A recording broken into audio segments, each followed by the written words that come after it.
I just want to introduce Karol Feijoo, is a senior clinical dietitian at Baptist Health Herbert Wertheim Cancer Institute. She provides, oops, sorry guys, with the recording, there was an issue. She provides compassionate counseling focused on improving quality of life and supporting treatment outcomes. Counseling supports nutrition, symptom management, strength, and treatment tolerance with individualized care across treatment and survivorship. Ms. Feijoo is a clinical dietitian with a passion for community nutrition, counseling, and education. She began her career with the Education Fund's Plant 1,000 Gardens initiative, developing nutrition workshops for students, teachers, and parents. She has extensive counseling experience across individual, group, phone, and virtual settings, allowing her to tailor her approach to individual needs. She has also contributed to professional education by presenting to dietitian colleagues on nutrition counseling techniques, including motivational interviewing, reflecting her commitment to advancing counseling skills within the field. Ms. Feijoo earned a bachelor's degree from the University of South Florida in social sciences and public health, and a master's degree in nutrition and dietetics from Florida International University. In her free time, she enjoys spending time with family, reading, coloring, and building botanical Legos. Please join me in welcoming Karol. Thank you so much, Erin. I'm so happy to be here. Thank you for everybody that's joined and sharing their camera with me. I love that. I know that you're there, Raul. Hi. Hello. And we're going to get started. Today's topic is healthy eating habits during and beyond cancer treatments. Our agenda today, it's really 4 topics, but I included the Q&A. First, we'll talk about healthy eating, how this will support you, what is balanced nutrition. I'll give you some strategies for meal planning, and then my favorite topic, mindful eating. So healthy eating can support you because every bite counts, especially during these transitions. During treatment, eating well will help you cope with weight loss, muscle wasting. It will support your immune function and healing by giving you all the vitamins and micronutrients you need. It will help you manage some side effects. And fatigue is a common thing that people face during this stage, so it will help with your energy stability. To maintain strength and lean body mass, we are leaning towards having both calories and protein. Our proteins have the amino acids that our body needs to cell the building blocks for our immunity, our healing, and our calories. We are going to be needing them. So here are some examples. Legumes like these beans and lentils, and those are like a powerhouse. You can count them as a carb or a protein. Any dairy, not all of them are created equal. They will have some protein. Maybe you've seen some Greek yogurts out there that have a lot more protein than a regular yogurt. And then, of course, the typical thought that we have is animal sources of protein. And here we're looking at eggs, salmon, it could be pork. We don't have to eat animal-based proteins. There's also the legumes we discussed and the nuts and seeds.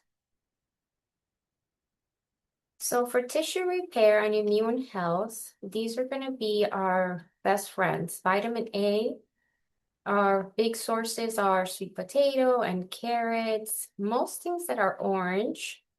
Vitamin C is typically synonymous with the citrus family, but here in South Florida, we also have guavas. Those are very high in vitamin C, our kiwis, our strawberries.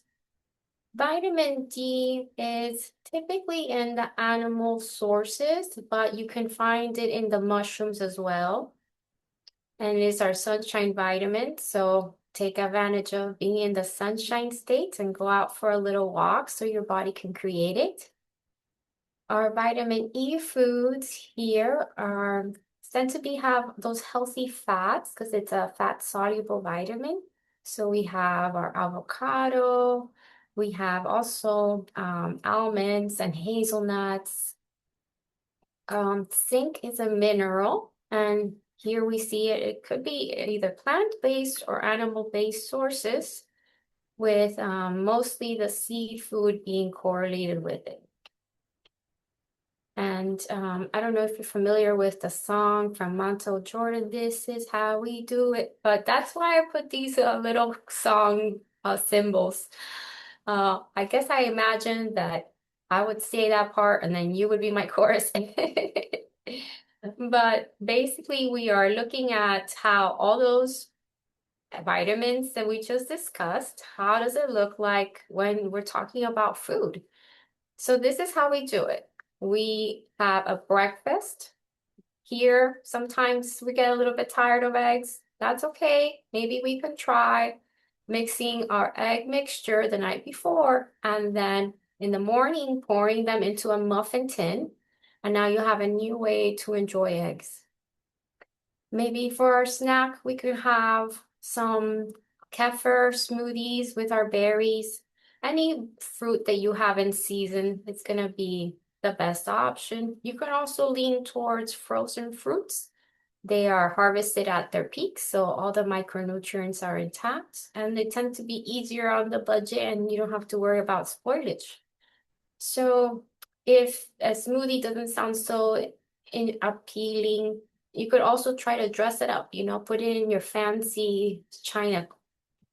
Anything that will make it special. Top it with a strawberry on top.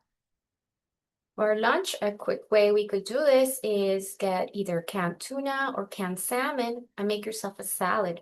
If you can add any color to it, that's a bonus. It depends what you're tolerating, but if you enjoy celery or onions or peppers, go for it. And a snack later could be cottage cheese with fruit. Maybe we're getting a little bit tired at the end of the day, but lucky you, you have your crock pot, you thought ahead of time, and you've been cooking your lentils all day. So we could have our lentil soup.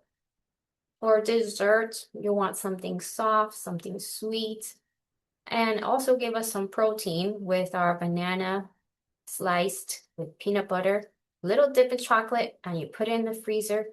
It should freeze within like 3 hours. A very quick thing to do.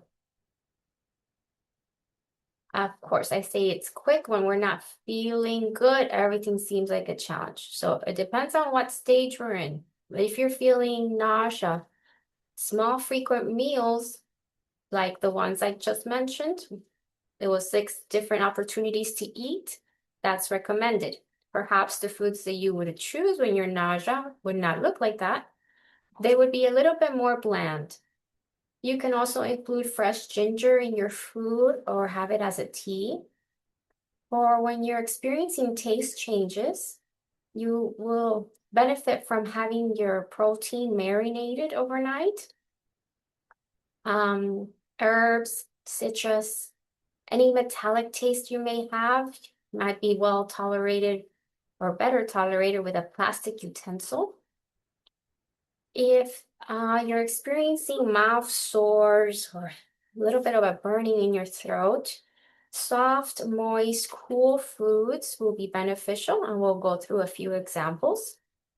Now, constipation is what we want our fiber for, whereas in diarrhea, it's the opposite. We want low fiber. Gentle movement is helpful during constipation and lots of fluids. With diarrhea, it's also good to have liquids, but electrolytes might be even more important. So we'll go through some examples of these. So here's just the song. This is how we do it. We have a picture here of our bland diet when we're feeling a little nauseous. We have a picture of an electrolyte-rich drink from coconut water and citrus. Something soft and mushy when our throat hurts and nice and cool could be like an overnight oatmeal. You prepare it the night before in a jar and enjoy it when you can. Ginger tea for the nausea as well. And I know I tried to put a lot of pictures that made it look vibrant and appealing, but that's just because I'm hoping that if you have low appetite today, that some of this will look enticing, but you really don't have to get all wound up on it. It's simple peanut butter and jelly sandwich will be just as good. If you wanted to do low fiber because you have diarrhea, then you do white bread. If you want to have high fiber because you have constipation, then you want to choose one that the first ingredient is whole wheat or whole grain. And almost all these foods, you will see color and protein. Oh, I almost forgot my chicken here on the side. Okay, so that is for our sense of taste. When it's being altered by therapy, you could see here the citrus helps, the herbs help, and marinated chicken helps. So we have the two spectrums of how to have our chicken here. And now we'll talk about section number 2, when it's about balanced nutrition. A healthy outside starts from the inside. So healthy eating during survivorship. These are questions that I encourage you to ask yourself. So are you eating enough? Is your diet nutrient dense? Are you eating whole or processed foods? Is your diet providing omega-3 fats and probiotics? These are things that it's good to discuss with a dietitian or just be more mindful about. Eating enough is going to help us restore our strength, rebuild our tissues. Having nutrient-dense foods will improve our energy and fatigue. Having whole foods will support long-term health. And we know that healthy fats and probiotics are helpful for our moods and cognitive well-being.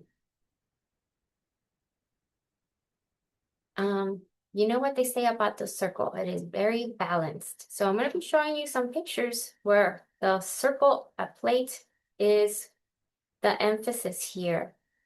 We have colorful fruits and vegetables, whole grains, lean proteins, and healthy fats. This is what I mean by nutrient density, and it's going to come from a variety of foods. That's why they say to kids, eat a rainbow, right? Every color of the rainbow is attached to a specific nutrient that our body needs.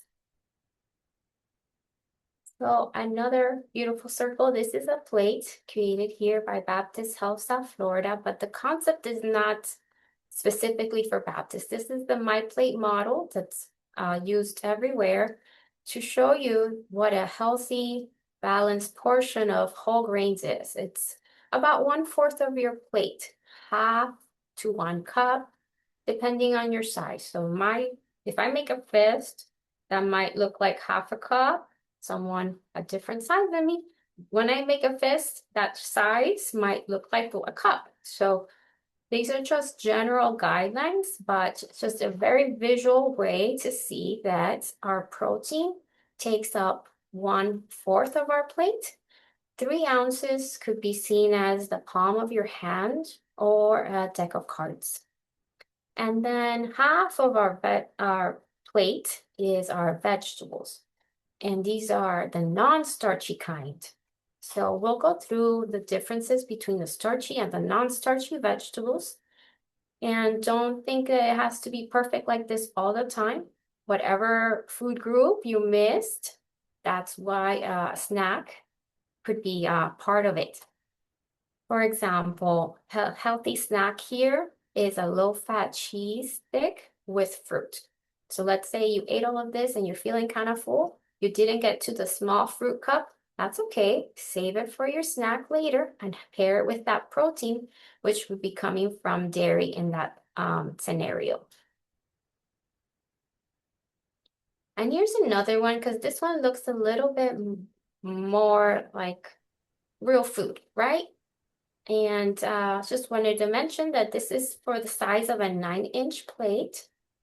And something very important that you saw in both of them is that water is the main beverage here. And in the next slide, you could see that you can do it for breakfast, lunch, and dinner. It's just a matter of plugging it in. What is my protein going to be for breakfast? Let's say I want to have an egg. What's my starch going to be? I'm going to do bread. And then what's my fruit going to be? Avocado. Now I have avocado toast with an egg on top. Maybe I feel a little bit full still. I'll have a little small cup of low-fat yogurt. So listen to your body. And that's one example of how you could build that breakfast that has all components. And then for lunch and dinner, same thing. Your starch could be your brown rice, it could be pasta, it could be starchy vegetable, potatoes, yam, corn, peas. And then the biggest part of your meal is your non-starchy vegetables. If you're worried about eating salads at this time, that's okay. We could cook vegetables, we could steam vegetables, we could roast vegetables, and a variety of proteins. So the top 3 things that we want to learn from that is that protein at every meal and snack should be your priority. And you don't have to feel overwhelmed by eating so many meals. You could just eat small snacks or eat small, frequent meals. Stay well hydrated too. Now we'll go through some meal planning tips. And we want to keep it simple. So choose foods that are easiest to tolerate at this time. Depending if you're having treatment for cancer, you may want to have some soft snacks, some bland snacks, no prep snacks. I'll give you some examples in the next slides. Prioritize protein at each meal and snack. How many times have I said that already? I guess it's really important. I'm already thinking what's going to be my protein for lunch. And be flexible. Not everything's going to be like that picture I showed you above of that super balanced plate, but I know you got this. So for mouth sore, sore throat, soft snacks could include pudding, applesauce, yogurt smoothies, cottage cheese, banana, canned peaches or pears, oatmeal cups, and rice pudding. If you're able to make these yourself, great, but there is no shame in buying them from the store. Of course, if you can look at the nutritional label, I highly encourage that. And you might have some people in your lives that just really want to help you out. Make sure that you have the energy you need to go through the treatment. And they don't know how to help. Well, give them a list of this. Let them stock your pantry. These are easy things that are not going to go bad, and they're going to come in handy. So bland snacks, saltine crackers, pretzels, dry cereal, toast, graham crackers, animal crackers, plain bagels, rice cakes. If you're feeling a little bit nauseous, but honestly, that could be a staple on almost any day. So here we see that pretzel again. It's being dipped with some hummus. All of these are a combination of a protein plus a carbohydrate. For example, here the cheese is going to give us our protein and the grapes is going to be our carbohydrate. If you put them in a nice fancy skewer, great. If not, if you just are able just to grab a handful and keep going, that's fine too. Greek yogurt plus granola, peanut butter crackers, protein shake plus banana, cottage cheese and peaches, hummus and pretzels, trail mix and dried fruit, hard-boiled egg plus crackers. And now I included this picture of the hard-boiled egg being sliced, just because sometimes it's about how we visualize our food in our plate. Maybe we're getting a little bit tired of eggs. Well, what if we just cut it differently? What if we served it differently? And that was my feeling behind the skewers with the fruit and cheese. The protein first approach is a simple way to start planning meals. You choose what is going to be your protein, which is going to be your starch, and then fruits and vegetables depends on what you're tolerating at that moment. So in a little bit darker blue, we have our example that have all three things. We're going to have baked fish, rice, cooked carrots, a turkey sandwich and a fruit cup, a yogurt, granola, berries, and then a protein shake and banana. All of them are focusing on having the protein first, especially when we're having low appetite. You want to have that consumed first, ideally.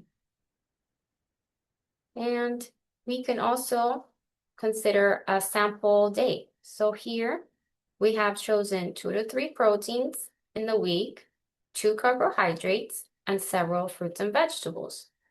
So now we have created which 2 or 3 proteins we're gonna have. We're gonna have chicken. That is gonna be used for our lunch with brown rice and vegetables. We have our salmon. That's gonna be used for our dinner with our sweet potato and broccoli. And we have our Greek yogurt, and that will be our snack. Oh, no, I'm sorry. That will be part of breakfast. Oatmeal with Greek yogurt and berries. So the carbs we put there in red, the produce in green. As you can see from the sample day, breakfast, lunch, and dinner have all 3 colors. Now, time could be a factor, definitely energy too. So the cook once, use twice method is typically something that we could consider even beyond treatment. So we have 6 hard-boiled eggs that can be utilized in 2 different ways. Avocado toast topped with the eggs. The egg salad is a classic. You can have it with lettuce wrap or bread as a sandwich.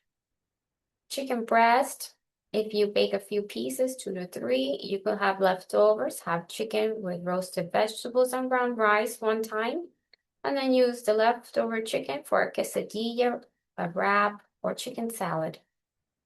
Ground turkey, if you cook a pound of ground turkey with simple seasonings, one meal could be used for taco bowls, the other one stuffed bell peppers, or a turkey pasta sauce. If you're having salmon, you could bake a large fillet in the oven, and one of the meals could be enjoyed with asparagus and quinoa, the other meal with a salad, or make a salmon cake. Rotisserie chickens, they can be purchased. You don't have to worry about making them from scratch. If you find yourself that's tedious and difficult, that's okay. We just want to make this as convenient as we can. So you get that one rotisserie chicken from the deli. You shred all the meat, one meal, chicken with vegetables, the other, their chicken soup, enchiladas, wraps, or pasta.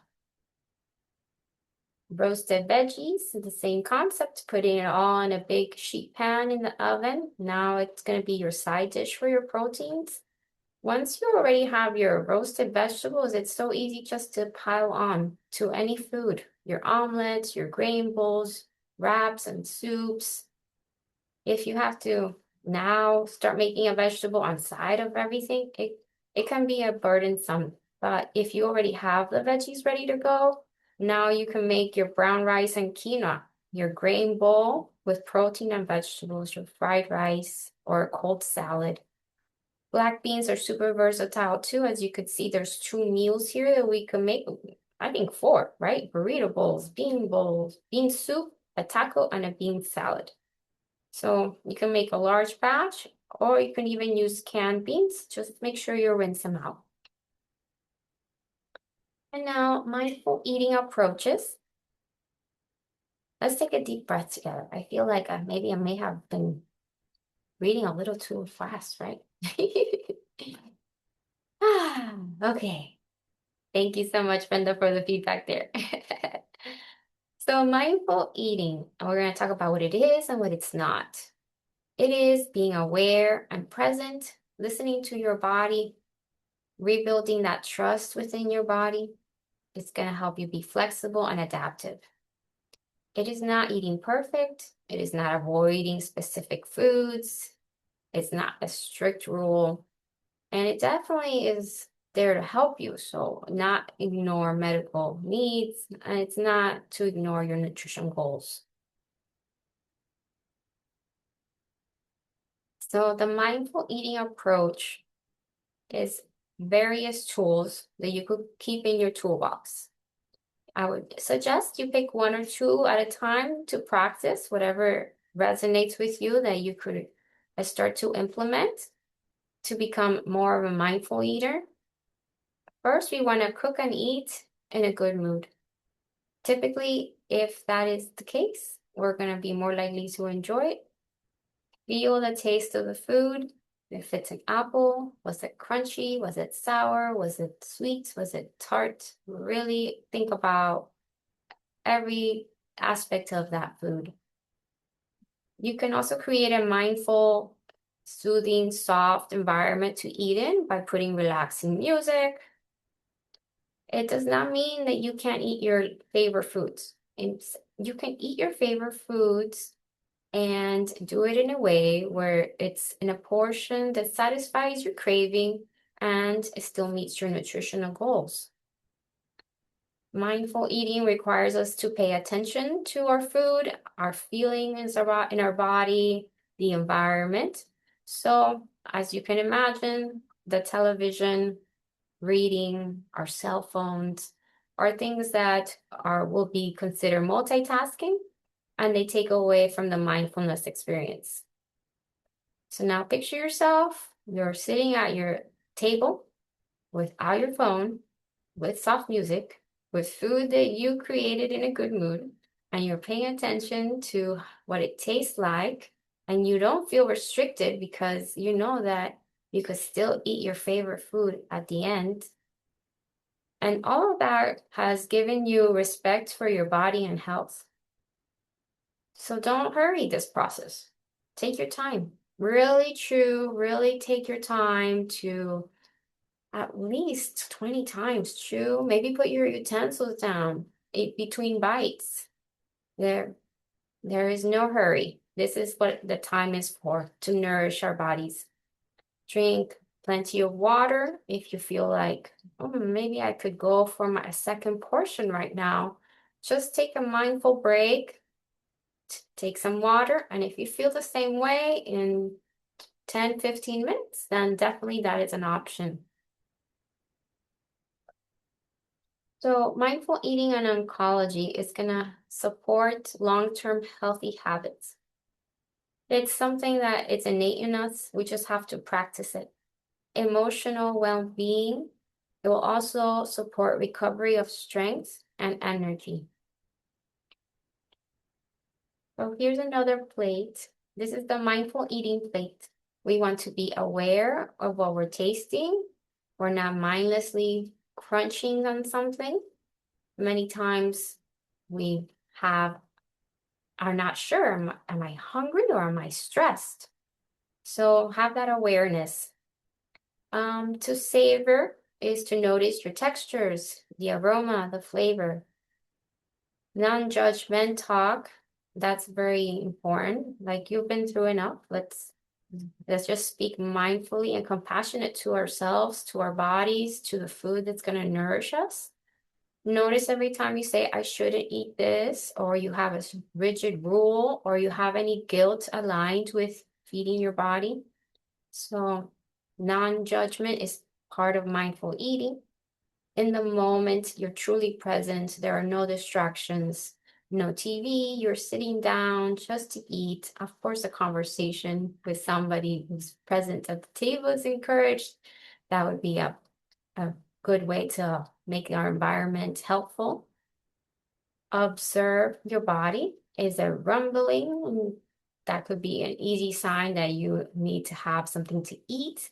Do you feel low energy? Sometimes we might feel like, oh, I really need that second cup of coffee.